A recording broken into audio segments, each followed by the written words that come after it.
Magandang hapon po. Isang helicopter ang bumagsak sa Gimba, Nueva Ecija at nasawi ang piloto nito. Pinagtulungan ng pulisya at ilang residente ang pagkuha sa biktima lalo't lagpas tao ang tubig na binagsakan nito.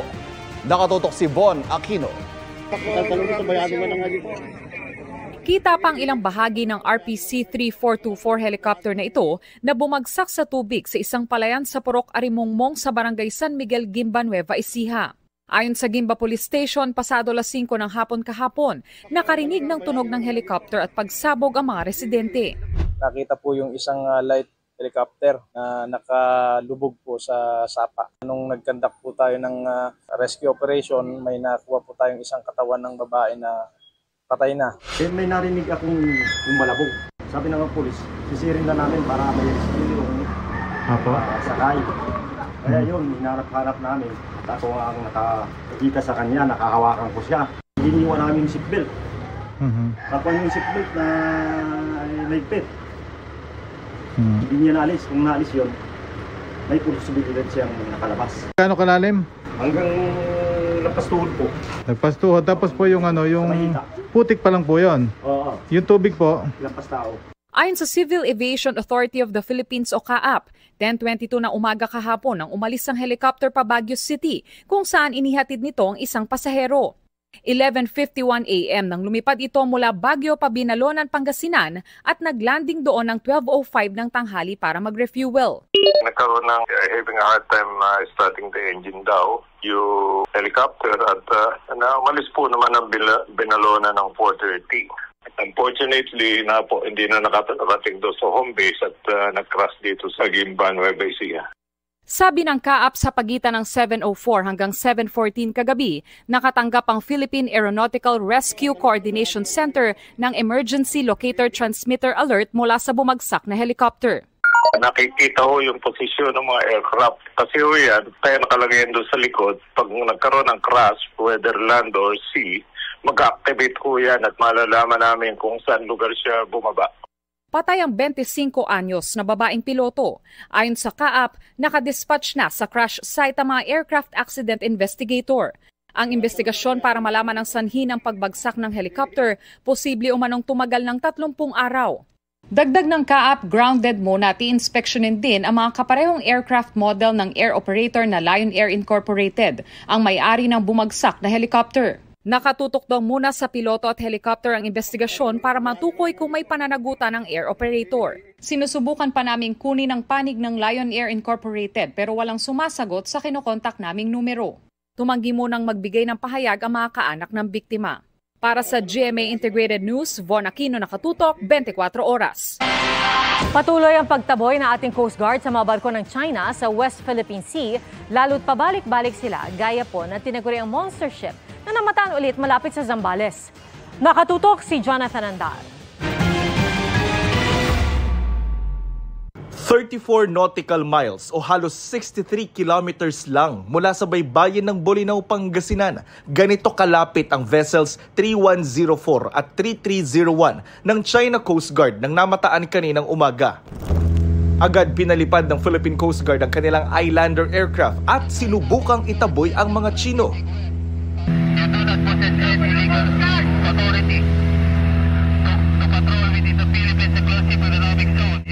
Hindi sumagot ang barko ng China Coast Guard. Pinadala na roon ng Philippine Coast Guard ang BRP Cabra at BRP Bagakay. Ginagawa na raw kasing normal ng China ang illegal na pagpapatrol sa loob ng Philippine Exclusive Economic Zone. That you are inside in the Philippine Magiging profesional at maingat naman daw ang PCG para maiwasan ang pagdala ng tensyon sa pinag-aagawang teritoryo. Bukod sa 2 barko sa Pangasinan, patuloy namang namamalagi sa ating Exclusive Economic Zone ang Vessel 5901 o ang tinaguriang monster ship ng CCG. Nagbalik ito sa katubigan ng Zambales. Kahapon nasa layong 110 nautical miles ito mula sa baybayin. Sinubukan itong itaboy ng BRP Teresa Magbanwa batay sa 2016 Arbitral Award. The China Coast Guard Vessel 5901. This is Philippine Coast Guard Vessel BRP Teresa Magbanwa. You are advised that you are currently sailing within the Philippine Exclusive Economic Zone. Pero sagot ng China, hindi nito kinikilala ang arbitration award. 正在中华人民共和国管辖海域开展巡航。南海断裁案所谓裁决是非法的、无效的，中国不接受，也不承认。Ang monster ship ng China ang pumalit sa China Coast Guard Vessel 3304 na ayon sa PCG ay naitaboy raw nila palayo sa baybayin ng Zambales. Sinusubukan pa naming makuha ang reaksyon ng Chinese Embassy kaugnay nito. Para sa GMA Integrated News, Jonathan Andala, Nakatutok, 24 Oras. Hindi na lang ang mas malalang pananakot sa paniningil ang binabantayan ng mga otoridad sa mga online lending app. Lumalabas din daw na ang ilang nagpapatakbo sa mga ito dating operator ng mga pogo. Nakatutok si Salima Refran. Nasa detention facility na ng PAOK sa Pasay ang mga nahuling empleyado ng dalawang online lending app o OLA na niraid ng PAOK at NBI sa Makati. Na-profile na sila ng NBI at naisalang na sa booking process. 131 ang mga Pilipinong kinustudiya ng NBI at PAOK doon sa ginawang raid sa mga online lending applications noong isang linggo. Pero 117 lamang yung paharapin sa mga reklamo ng paglabag sa Data Privacy Act. Yan ay dahil may mga bumaligtad at piniling maging testigo. Ayon sa mga biktima, palala ng palalaan nila ang harassment ng mga OLA. Pinadalahan sila ng purinarya, nakukunin daw ang kanilang bangkay. Pinapadalahan po sila ng bumbero sa kanilang bahay at Poso Negro or Sip-Sip Poso Negro, maging mga fake bookings po ng pagkain. Pupugutan daw po ko ng ulo, huwag daw po ako lalabas kasi babarilin daw po ako, ipaparape daw po ako. Buong pamilya ko po, papatayin daw po nila. Ginagawa nila ng pornographic material yung mga bata. Kahit grandparents mo, edit po nila yung mukha nun, tapos kung saan nila ilalagay. Mas worse pa po doon, yung iba nilalagay po talaga nila sa website. Ang mga may good credit at good payer, sa pilitan nilang pinaglo-loan muli. Araw-araw po yung tatawag po sila, starting po ng 6 a.m. every 5 minutes tatawag sila, iba't ibang number, iba't iba rin po yung nagte-text. Lumalabas sa investigasyon ng PAOK na ngayong bawal na mga pogo. Naglipatan nila ang ilang operator nito sa online lending apps na nakita nila nang i-raid ng isang online lending company sa Makati noong October 2023. Chinese din ang nagpapatakbo. Alam na nila kung paano patakbuhin. Nakita nila nung mga sindikato na dito sa atin madali yung mga yun. Ang nabago lang, mga Pilipino na nila ang mga empleyado. Ang niloloko dito mga Pilipinos. At ang mga nanloloko, ang mga nangaharas is mga Pilipino din.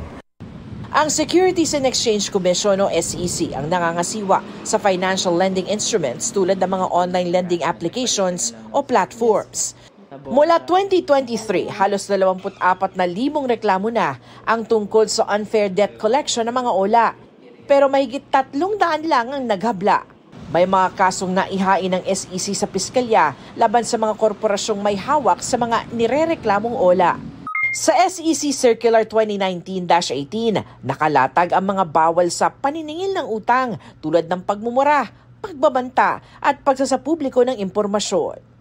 Yung sa permission to access gallery, contacts, cameras, microphone, talagang pinagbabawal yon.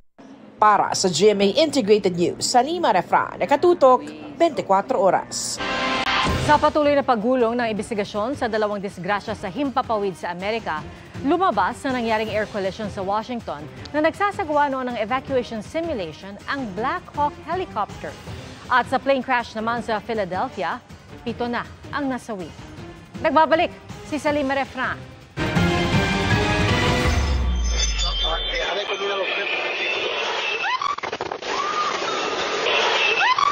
Bukod sa nakita, narinig pa sa doorcam video na ito ng isang bahay sa Philadelphia sa Amerika ang mismong pagbagsak at pagsabog ng light aircraft sa sentro ng lungsod. Napasigaw at napatakbo ang mga tao sa video. Sabi mismo ng alkalde ng Philadelphia at operator ng eroplano, walang nakaligtas sa 6 na sakay nito na isang medevac o air ambulance. Kasama sa mga nasawi ang batang pasyenteng lula nito. Lahat ay mga taga-Mexico. Kaya ang Pangulo ng Mexico nagpahayag ng pakikiramay. Bukod sa 6, may isa pang nasawi. We can also confirm that at least one other person perished in this tragedy and this individual was in a car. 19 ang naitalang sugatan. Kinaumagahan, kita ang laki ng pinsala sa pinagbagsakan ng eroplano. Ang National Transportation Safety Board o NTSB, tinuturing na raw ito bilang aksidente.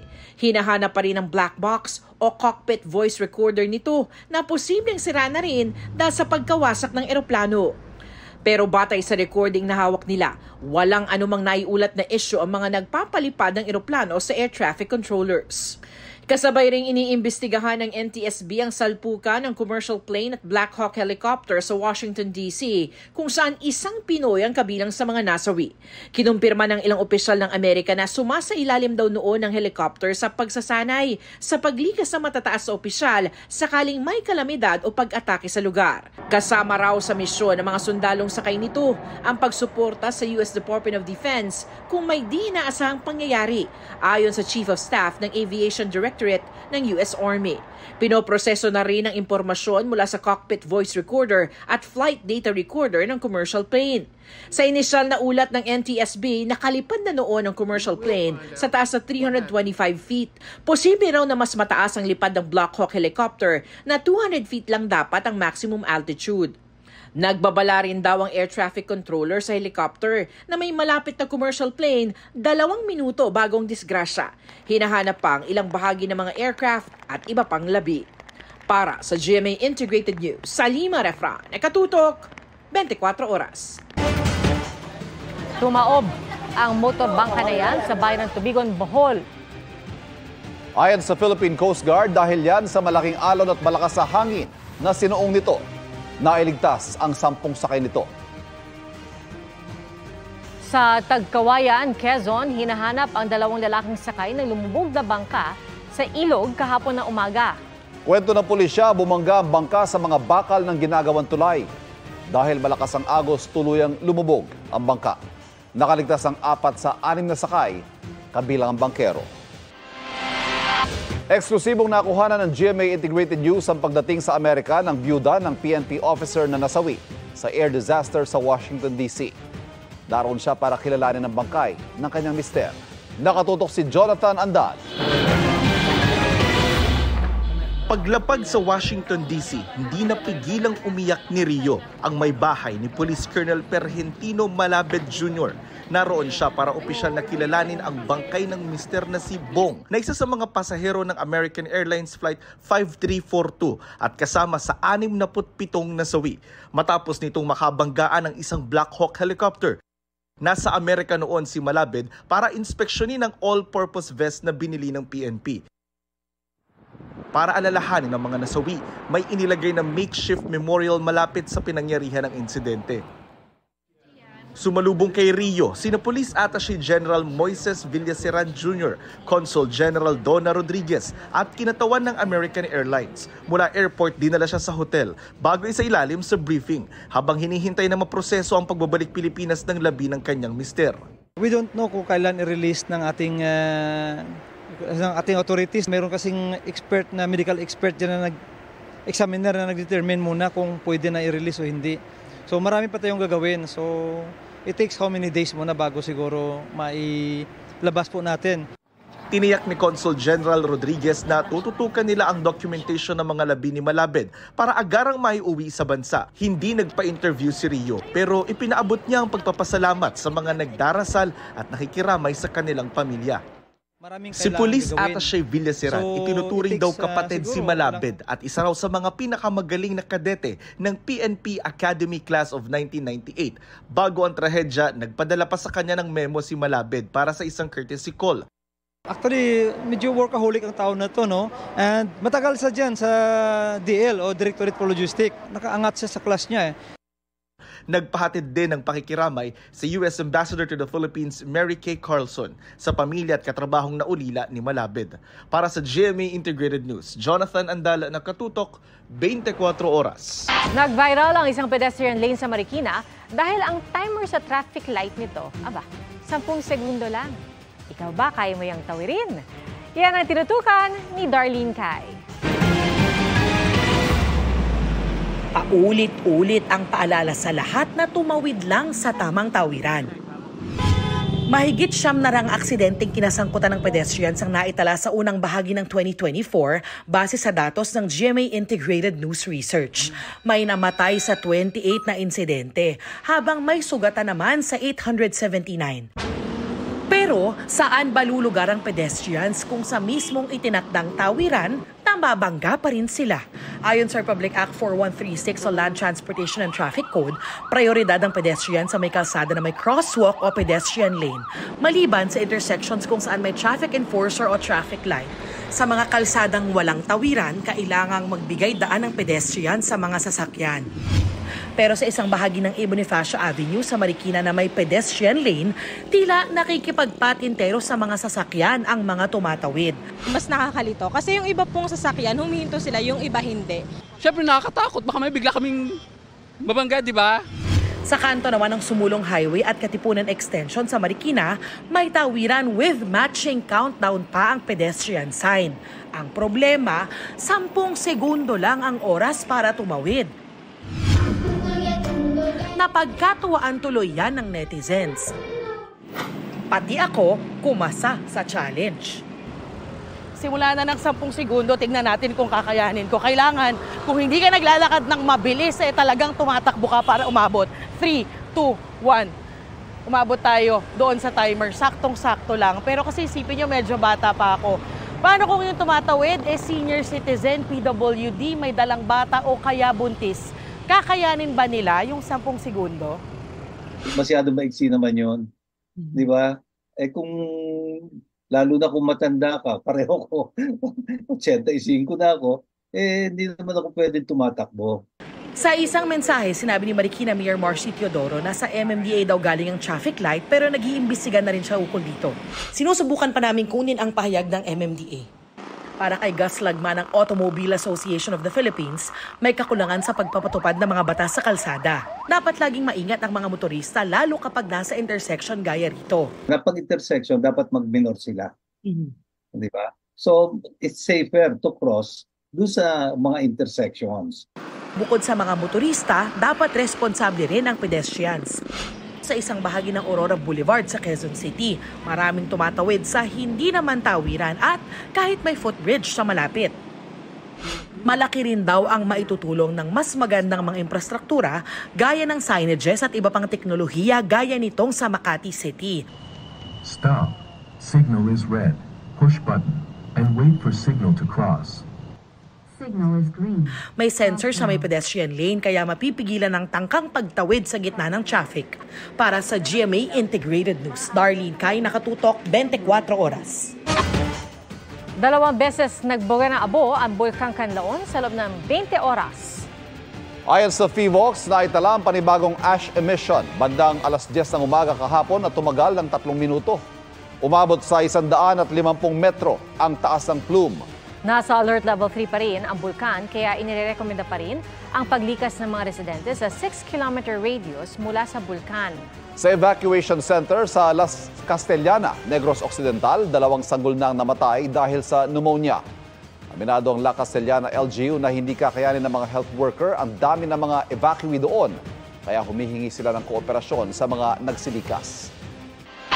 Pasintabi po mga kapuso, sensitibo ang balitang ito mula sa Dumanhog, Cebu. Isang lola ang nakitang patay at nakahiwalay na ang ulo. Nakatutok si Fem Marie Dumabok ng GMA Regional TV. Hindi lang naaagnas, nakahiwalay rin sa katawan ng ulo. Sa ganitong kalunos-lunos na sitwasyon, natagpuan ang 83 gulang na babae sa Dumanhog, Cebu. Mag-isang naninirahan sa kanyang bahay ang matanda at pamangkin at apo niya ang nakakita sa kanyang bangkay. Ayon sa pulisya, posibleng mahigit 2 araw nang patay ang lola. Naatake sa puso raw ang sanhi ng pagkamatay. Murasag na nagagma dito, kaya ang ulo, nagbitay sa pirmirong angang. So hinahinag lata. Ang gilantaw nila, ang iro ni nanay, mo'y siguro nang hilabot dito sa kuan, motong murag na natagak ang ulo ni nanay dito sa kalugayon na po sa naglata na gud siya ba. Sa investigasyon, wala manong nakitang sugat sa katawan ng ginang at hindi naman siya nawalan ng pera at alahas. Nailibing na kahapon ang ginang. Para sa GMA Integrated News, Marie Dumabok ng GMA Regional TV.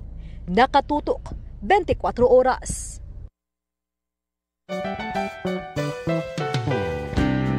Sa mga naghahanap ng pupuntahan for a quick getaway, may isi-share kaming pasyalang pang chill o cuddle ang lamig at relaxing pang tanawin.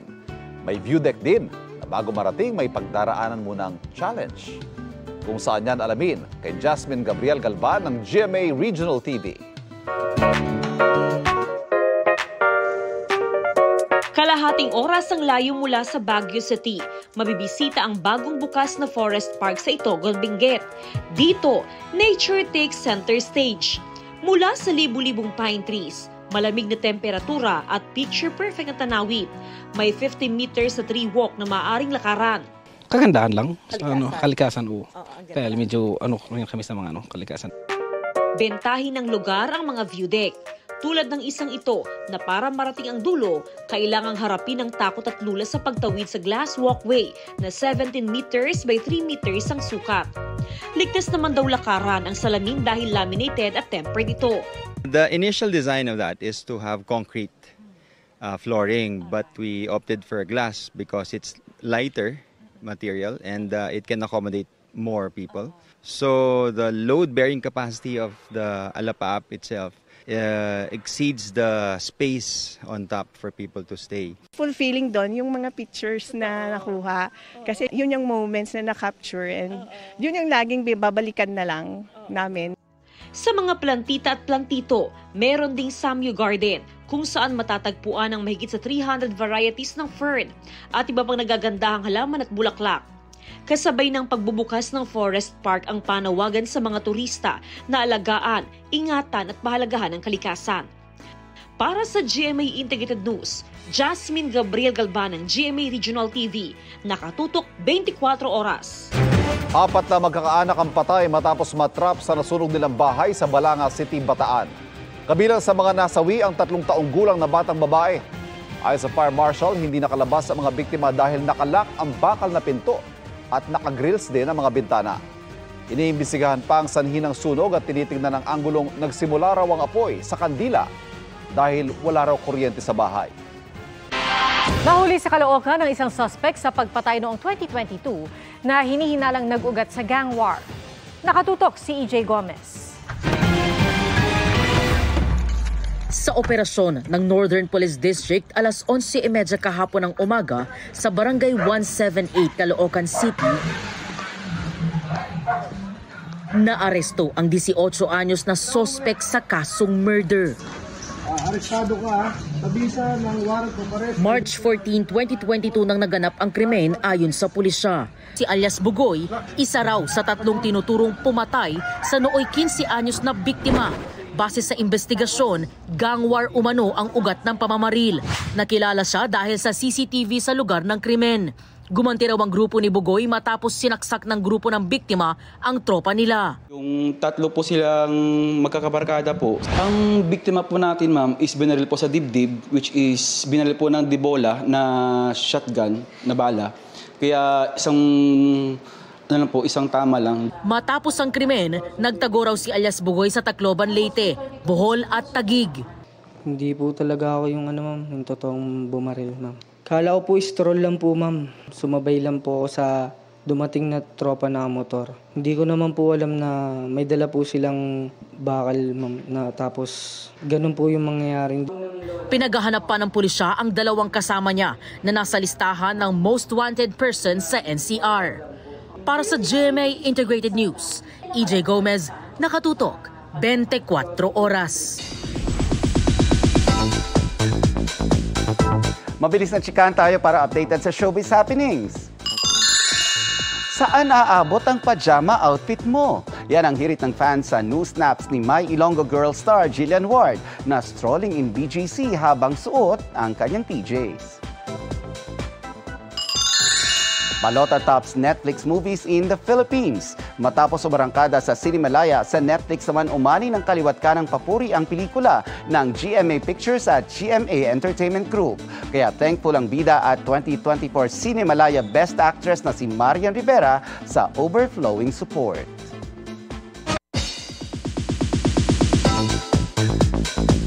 Fulfilled and blessed si mga batang Relay star Antonio Vinson sa celebration ng kanyang birthday. Ano naman kaya ang kanyang wish na related sa amang si Kapuso action star Roy Vinson? Alamin yan sa aking chika. First time para kay mga batang Relay star Antonio Vinson na mag-celebrate ng kanyang birthday na kasama ang fans. Nakakataba raw ng puso na kahit newbie sa showbiz, may mga taong naglalaan ng panahon para makisaya sa kanyang special day. Sila raw ang inspirasyon niya na pagbutihin pa ang kanyang pagganap. Yung suporta ng Antonio Charmers nandiyan pa rin, kaya hindi ako nawawalan ng hindi ako nang kinakabahan pagdating sa eksena kasi maraming nagsusuporta sa akin. Nagpapasalamat si Antonio dahil marami na raw ang nakakapansin na kanyang pagganap bilang dagul sa drama action primetime series. Pero isa raw sa pinaka-fulfilling para kay Antonio ay napansin siya at napahanga ang kanyang idol, ang amang si Kapuso action star Roy Vinson. Nakikita, napapansin yung acting niya, di ba? Sabi ko, okay, first time? Hira yung ganun, first time. Mas kinabahan po. Yung sabi ni Papa, dapat stay grounded ka po talaga sa mga tao ngayon. Ang birthday wish ni Antonio, mabisita ng daddy niya ang set ng mga batang Riles para makaiksena. Ang wish ko nga po, makafight ko po si Papa eh. Sa susunod na linggo, mga kapuso, Valentine's Day na. Ivan, may mga plans ka na ba? Wala. Oo nga, no? Hindi ko na malayan. Next week na pala yun. May isang linggo ka pa para maghanda. Magplano. Ito, mga otoridad naman, sila po nagbabala sa publiko po ngayong Love Month na iwasang mahulog ang loob sa maling tao dahil baka love scammer pala yan. Naku naman, gaya na iniimbestigahang kaso ng babaeng Pranses na nawalan po ng milyong-milyong piso dahil na-fall kay Brad Pitt. Peke nga lang na Brad Pitt. Nakatutok si Darlene Kai. Sino bang hindi kikiligin kung i-chat ka ni Brad Pitt? Padadalhan ka pa ng litrato at sasabihan ng I love you at iba pang sweet messages. Yan ang nagpakilig sa isang French woman sa loob ng 1.5 taon hanggang makumbinsi siyang may cancer daw si Brad kaya kailangan niya ng perang pampagamot. Pero nahulog siya hindi kay Brad Pitt, kung hindi sa deepfake Brad. Hindi lang puso ng biktima ang nanakaw, kung hindi pati pera niyang nasa $850,000 o mahigit 49 million pesos. Iniimbestigahan na ng French authorities ang insidente. Ang kampo ng totoong Brad Pitt nagpaalalang hindi aktibo sa social media ang aktor, kaya wag basta-basta sumagot sa mga mensaheng natatanggap online. Ngayong Love Month, ang paalala ng mga otoridad, huwag agad-agad pairali ng puso dahil baka mabiktima ng love scam na posibleng tumaas ang bilang sa Valentine's Day. Lahat we've been monitoring since January, no? Kasi meron tayong preventive measures already preempting the possible search ng love scam. For some reason kasi, tuwing nag-increase ito, no, balik. Kabilang ang love scam sa mga ino-operate ng PAOK o Presidential Anti-Organized Crime Commission. Ang modus ng mga nahuli nila, pinaiibig ng scammer ang biktima bago kumbinsihing mag-invest sa cryptocurrency. Pag meron na silang makitang profile na fit doon sa possible victim nila, ipapadala nila doon naman sa kanilang tinatawag na marketing group. Yun yung nag-hard sell. Nandoon na magpapakita sila ng mga models. Pag nakumbinsin nila mag-invest, yung Australiano, sa kanila bibitawan bigla.